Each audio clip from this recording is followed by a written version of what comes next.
Hello again to another Agricolor Reaction. Today we will be watching something that's quite interesting and it's kind of on par with what's going on in the world today. So what if Canada joined the European Union? I know it's not possible, it's not even in Europe, but you never know.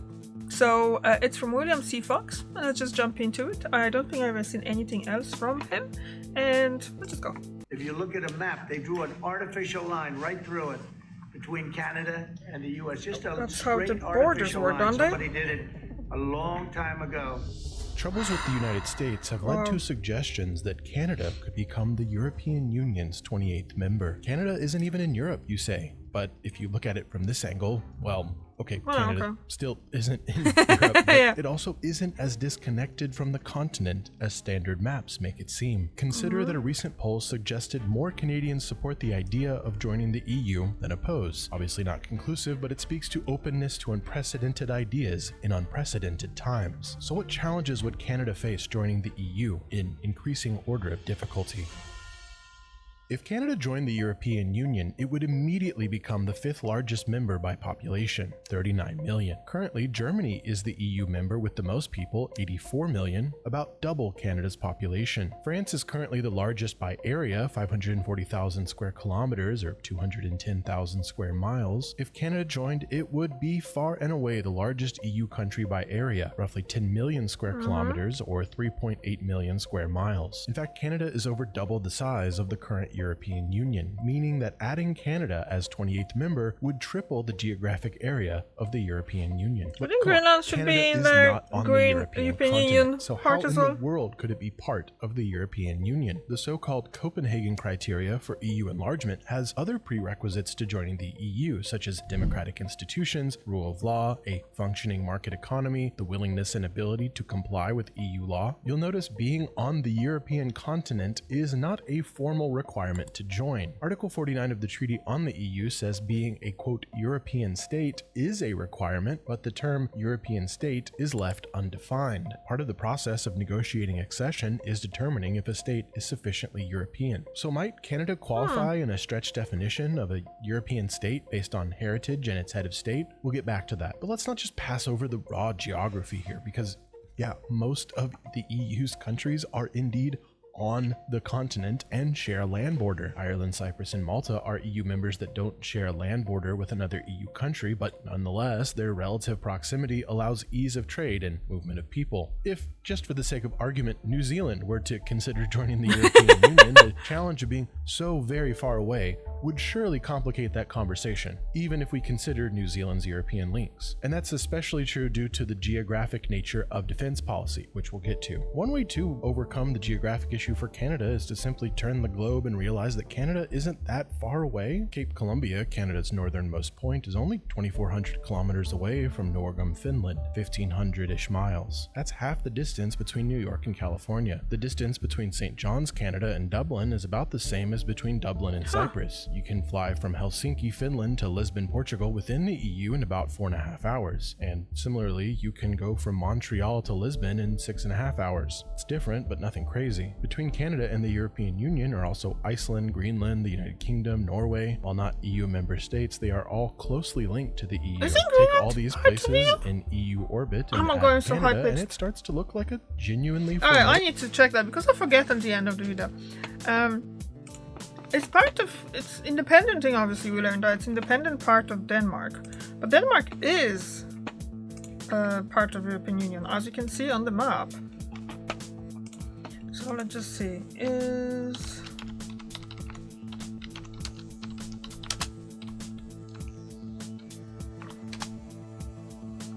Greenland is not a member of EU, but has a special fisheries agreement and was accepted as one of the overseas countries and territories with special association with the EU.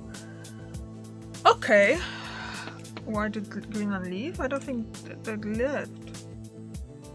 Oh, it did. Greenland got the right to one European Parliament member in the Parliament election in 1979. Greenland left in 1985 following a referendum in 1982 with 53% voting for withdrawal after the dispute over fishing rights. The Greenland Treaty formalized their exit. Okay, that's interesting. can EU citizens move to Greenland? However, Greenland is not part of the European Union or the Schengen area, so nationals of EU or Schengen countries, except for Nordic countries, do not have the right to reside in Greenland freely. And visas or resident permits issued for entering Schengen countries are not valid for travel to Greenland. Okay, that's very interesting. That's actually, I never knew that, not even after watching the thing about the Greenland. Blocked. With a tripled territory, there would be a lot more land and sea to defend. On the other hand, the EU and Canada would become unified players in the Arctic at a crucial moment. So that's one piece here. Canada joining the EU is a bit of a stretch geographically, but let's return to the more challenging direct question. Could Canada qualify under Article 49 as a European state? Canada is right above the United States, and it feels like it. Canadian English and American English are hard to distinguish, and a lot of Canadian culture is based on finding ways to distinguish from America because the similarities can be so overwhelming. So yeah, at first glance, Canada joining the EU is about as odd as the United States joining the EU. Oceans and cultures divide, but Canada is a country with European roots, Western European to be specific. Now, I don't want to step into a big debate about colonialism, but suffice it to say that the British and French empires left their marks on Canada in ways that remain culturally and politically relevant, arguably more relevant than the legacy of those empires in the United States. And thus, Canada is a country that could plausibly join the EU and fit right in culturally. In Quebec, people tend to identify as Canadian, but also as a distinct Quebecois with deep French ties. If you were dropped in Quebec City or Montreal, you'd be forgiven for thinking you were in Europe. And French is one of the official languages of Canada, required for civil servants. French, by the way, is one of the two most prominent languages in the EU's bureaucracy. The other is English. Of course, most Canadians speak English thanks to British colonialism. But it's not just cultural, it's also political. Over the years, most of Canada has proudly demanded to keep the British monarch as head of state, even when becoming a dominion in the late 1800s. Contrast that with the Anglo-Irish Treaty of 1921, where the main sticking point for Irish Republicans was revulsion at keeping the King of England as their head of state. It caused the Irish Civil War. Canada hasn't been like that. The Governor General still represents the British monarch's interests in Canada, albeit ceremonially, and Canada has a parliament and prime minister, modeled off the Westminster system. Now, these two European components, French Canada and Anglo Canada, don't always see eye to eye. For example, only we heard about that they don't, well, like Quebec would like to be a separate country, wasn't it? But this is, I mean, it makes and doesn't make sense. Like, geographically speaking, yeah, it's not in Europe, but like he pointed out, there is no actual requirement that have to be in Europe. So, yeah. Oh, what looks like? Oh, that's, sorry. So yeah, that would be kind of interesting if Canada became a European Union country, and well, let's just watch. Let's see. French Canada was not universally enthused when Canada joined World Wars I and II alongside the UK, but still, Canada joined World Wars I and II long before the United States because of their deep ties to the UK and Europe. In fact, in World War I, Canada was automatically joined in the war when the UK declared. To hit home this point, I asked my friend Elise for a little help. I met her when I was working at the German embassy, and she was a French diplomat here in DC. Her thesis was coincidentally about Canada and the Great Wars in Europe. So my question to you is, admitting that it is a bit of a stretch, because of Canada's roots in the British and French Empire, because of the way they participated in World War I and II, is there an argument to be made that Canada is more European than it first appears? Well, it does have a more connected history to Europe that America can have, because America somehow, like in his identity, national building story is all about breaking the chains with Europe, where Canadians, until very recently, and I think still nowadays, if you have a visit of the royals, there's a strong feeling. Actually, on the coins in Canada, you can still have the Queen and some of the symbolism. So there is a strong history with that. Now, Canada has only one border, and that's still a pretty big difference with any European country.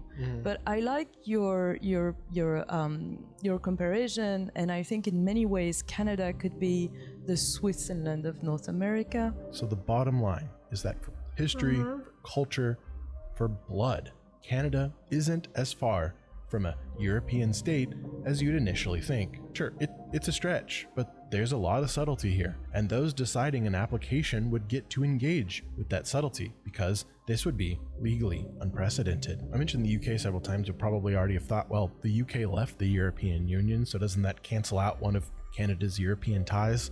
To that I say, meh. The bottom line is that despite the fact that Canada joining the EU seems at first to be quite random, it's not, as we've seen, neither geographically nor culturally. But now things get even more complicated. Canada potentially joining the EU cannot be truly understood without addressing the sticky issue of defense. There's broad overlap between members of the European Union and members of the North Atlantic Treaty Organization, NATO, a defense alliance founded in 1949 and traditionally led by the United States. In fact, 23 of the EU's 27 member states are also in NATO. But of course, NATO and the European Union are not the same thing. There are members of the EU that are not NATO, and there are members of NATO that are not in the EU. For example, Canada is in NATO, but not in the EU. So what would it mean for Canada to join the European Union now as a pre-existing member of NATO? Well, nothing. Yeah, Sort different of. things. Defense treaties as they exist today Defense. aren't the problem. Canada is in NATO, as are many European member states. If Canada joined the European Union, it would simply be another member in both institutions. The complication comes from growing US skepticism of the NATO alliance. What if the US formally leaves the NATO alliance? Or even, as things stand, what if a NATO country is attacked and the Commander-in-Chief of the United States orders the military to ignore any invocation of Article 5 for mutual defense? Because President Trump, Vice President Vance, and the Secretary of Defense have left lots of open questions in the room about the US fulfilling its treaty obligations, the EU has recently voted to empower member states to spend additional hundreds of billions on their own defense. Large European countries like Germany and France no longer only speak about meeting 2% of GDP for defense spending, as is expected for NATO, but as the head of NATO put it, considerably more than 3%, which some countries like Poland are already exceeding. It leads to a larger question for the European Union, one that I remember being batted around during my time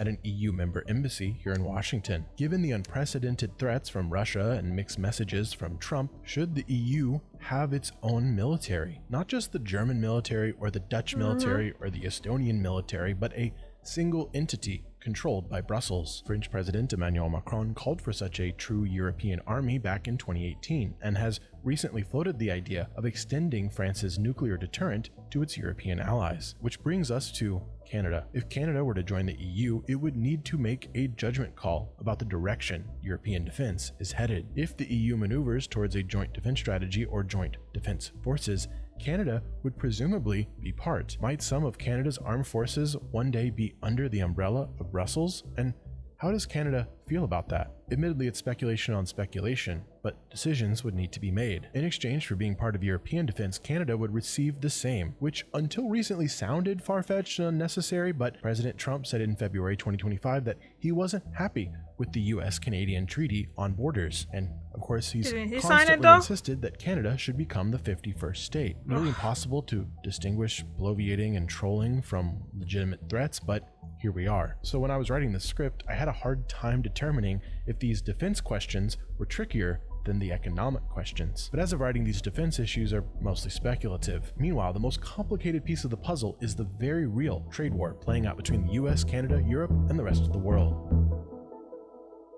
The US trade war and renegotiations of USMCA are the most pressing reasons Canada may consider the heretofore unconsidered idea of joining the European Union. If the economic relationship enjoyed between the US and Canada hits the rocks any harder, Canada will likely want new deals with reliable trading partners. The same goes in reverse for the European Union, as news of American tariffs move faster than headlines can keep up. Of course, if Canada were to join the EU, it would bring its $2.2 trillion economy with it, and by joining it would become the fourth largest economy by gross domestic product. The EU as a bloc is already Canada's third largest trading partner, bring Canada into the European Union, make them part of the single market for goods and services, exchange free movement of people, the EU may soon rank even higher. There's a lot of assumptions there. First, that Canada joining the EU wouldn't affect trade with the UK, another large Canadian trading partner, which has, of course, left the EU. Second, because beginning accession negotiations to the European Union requires unanimous support from all 27 member states, Canada would need to hope none of its exports were threatening to domestic European firms that could then lean on their home governments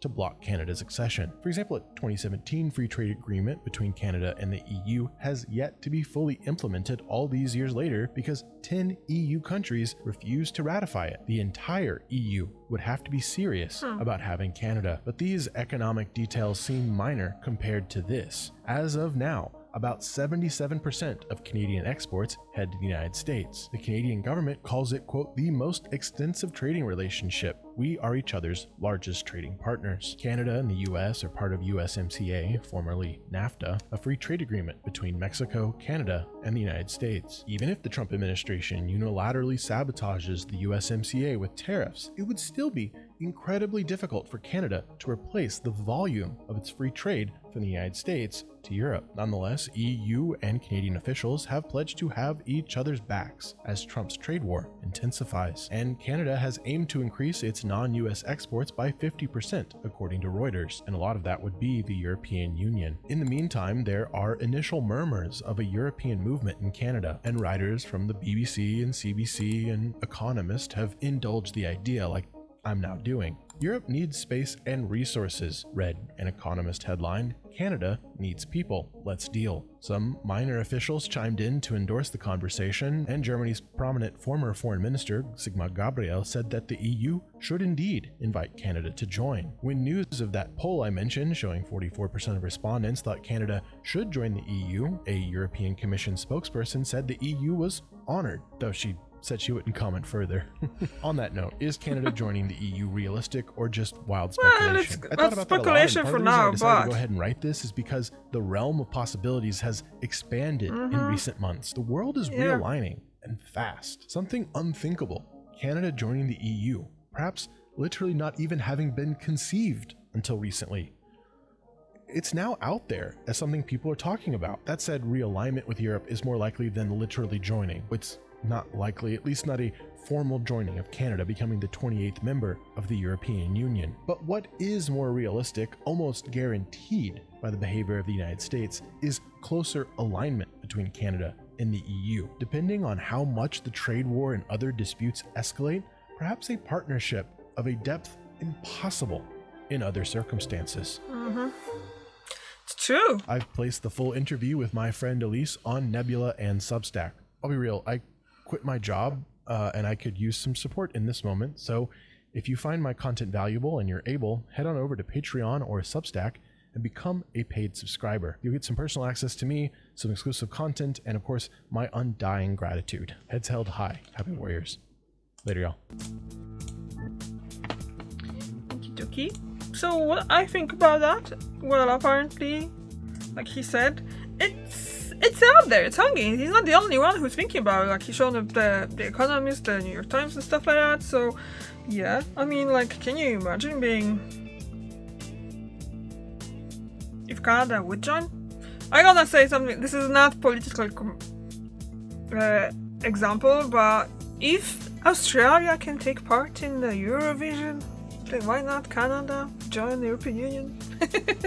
Yeah, I'm joking, but you know, like, you never know in a few years' time, depending how whole thing is gonna be going in America, how's that gonna happen, what's gonna be happening and things like that. You never know. Who knows? Who knows? Yeah. Thank you very much for watching. I see you tomorrow. Bye.